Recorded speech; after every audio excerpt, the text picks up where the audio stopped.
Hello world, it is Monday, January 30th, 2023, and looking out the window at Defiance, it's kind of overcast, snowy a little bit. I think there's some sporadic freezing rain, so be careful out there this morning. Although I think the temperature is supposed to be rising a little bit today, but then bitter cold the rest of this week. The devotion for today is entitled Join a Church, written by Mary Ludy. And Mary bases the devotion upon 1 Peter chapter 4, verses 8 through 10, New International Version. Above all, love each other deeply. Offer hospitality to one another without grumbling. Each of you should use whatever gift you have received to serve others as faithful stewards of God's grace. And then Mary writes, I know an old woman who worries about outliving her partner and most of her family and friends. The grief of that anticipated loss messes with her sleep and the fear. With them gone, who'll look out for her? She doesn't want to die alone. She confided all this to a friend. His advice? Join a church.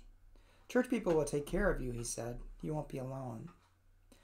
She was taken aback by how crass and self-interested his advice felt. Hi, I'm Sally. I'm old and getting older. I'm joining your church so I won't be alone. What kind of reason is that? If people knew she'd come hoping for a few visits and a casserole someday, wouldn't they feel used? She decided he must be kidding, and he wasn't. I don't know whether she'll do it, but I hope so, because her friend is right. Anyone who's ever been lucky enough to be part of a loving church knows it. To approach such a community for company and care isn't selfish. It's giving that church a chance to be church. Some Christians think that the church is most fully what Christ intends only when it's publicly engaged in the struggle against sinful systems of our unjust world. But the world's axis also tilts towards God's dream whenever some random old woman, or anyone at all, comes to us to be accompanied and is met with open arms. Join a church. They'll take care of you. And the prayer. Compassionate Christ, open your church's arms to the lonely and fearful, no matter who, no matter why, no matter when. Amen. Well, a couple things this devotion reminds me of is what it really does mean to be the church. I must confess that I have a tendency to be more prophetic in nature.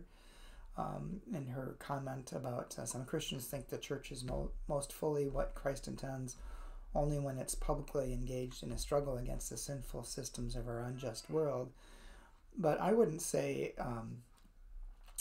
only, but certainly that is a part of it.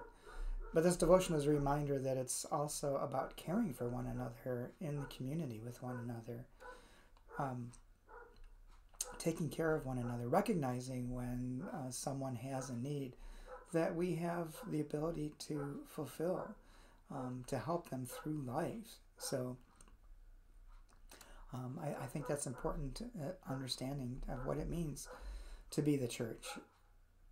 The other thing it reminds me of is that in all cases, whether global or corporate or individual, the church is really called to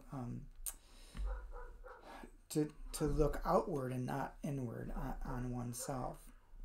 Certainly having a spiritual life, a fulfilling spiritual life fills one inwardly, but so that we can give to others and to the world. I hope that makes some sense to you. I hope it gives you some things to think about, and I hope to talk to you again tomorrow.